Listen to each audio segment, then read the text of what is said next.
Hi, it's Jacob again. Here's the testing update for this week, the last week of March. As far as the high school tests go, the ACT and the SAT are canceled until June at the earliest.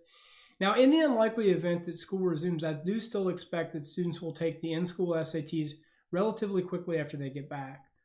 On the graduate side of the coin, the GMAT has rolled out an in-home version of the exam starting in the middle of April. This new exam is going to be somewhat cheaper. How much is unknown at this point, but the format's going to be the same number of questions, same structure, same scoring protocols. The GRE and Toefl are also launching in-home options. Ironically, the GMAT's option may be a bit rushed and a direct response to the GRE's launch of in-home testing.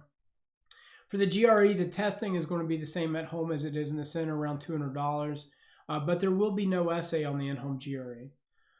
To me, the in-home Toefl is bigger news. It removes a really significant barrier to international students who are trying to attend in the fall of 2020. It's pretty common practice for students to take the Toefl after they've been admitted before they can attend. The GMAT, Toefl, and GRE at home come with significant restrictions. Students must be alone. No food, drink, or headphones. The exam must be taken on a Windows PC with a Windows operating system. That's redundant, I know. No tablets or phones of any kind are allowed. No computers with iOS or Linux.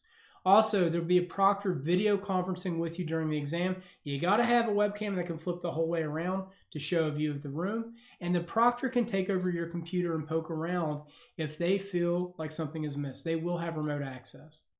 So as of right now, the GMAC, the giver of the GMAT and the ETS are saying that these are temporary measures. I kind of think they're likely to stay as long as they work. The DAT and the PCAT are exams both given at prometric testing centers, which are all closed in the US and Canada until at least the 18th of April. The April PCAT has been canceled. That's a bigger issue because that test is only offered 7 times a year, and the next test date is not until July. The DAT follows a year-round schedule, more like the MCAT, and so once prometric centers reopen, they should be able to find a slot for you relatively quickly. The MCAT issued the interesting decision of a wholesale cancellation on the 27th and the 4th. Unlike the GRE, GMAT, and Toefl, some Pearson testing centers, the MCAT's Pearson, the rest are prometric, are still open, and I think that the MCAT will cancel future dates and issue free reschedules. Pearson does still have some centers open, but as far as I can tell, most of the centers in the US and Canada are closed.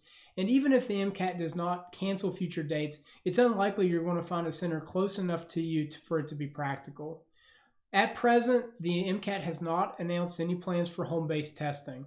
Given the length of the exam, and in my opinion, a greater inducement to cheat, I doubt the MCAT, PCAT, or DAT will go in-home at least anytime soon.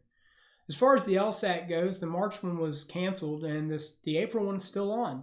That exam is scheduled to be given on April 25th. The last guidance issued by the LSAC, the administrator of the Lsat, said that they are evaluating their options at this point. I anticipate it will be canceled. They're really trying not to cancel it because it's going to put them in a bind and prospective law students in a bind, but I don't think they're going to have a choice.